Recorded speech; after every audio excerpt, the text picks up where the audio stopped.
তোমার স্বামী যে কত কষ্ট করে তুমি যদি দেখতা, জীবনে স্বামীর সাথে চোখও গরম করে তুমি তাকাইতা। তুমি মনে করছো সন্ধ্যাবেলা তোমার স্বামী টাকার বান্ডিল নিয়ে মার্কেট করে হাজির, তোমার স্বামী রিক্সাওয়ালা, ড্রাইভার, শ্রমিক, তোমার স্বামী চাকরি করে, ওখানে কত কষ্ট, কত মাঝে মাঝে ঝগড়া করে, কত কিছু বকা বাধ্য শুনে। একমাত্র কারণটা কি মা? তুমি বুঝলা না, তোমার স্বামী তার জন্য এত কষ্ট করতো না। একটা মানুষ যদি একা একা চলার চিন্তা করে, কারো পাও ধরে চলা লাগে না, স্বাধীনভাবেই চলতে পারে, কিছু টাকা জমা করে।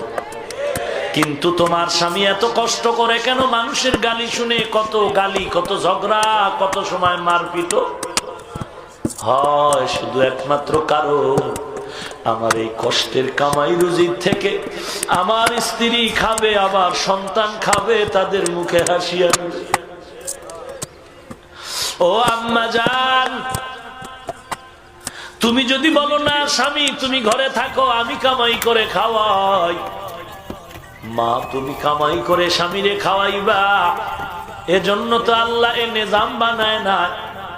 তুমি যতই কামাই করবা, এই কামাইয়ের মধ্যে কোনোদিন বরকত আসতে পারে না, কারণ বরকত দেওয়ার মালিক আল্লাহ। আল্লাহর রাজির বাইরে চললে সেখানে আর বরকত হয় না। ধরে নাও তুমি মাসে 5-20,000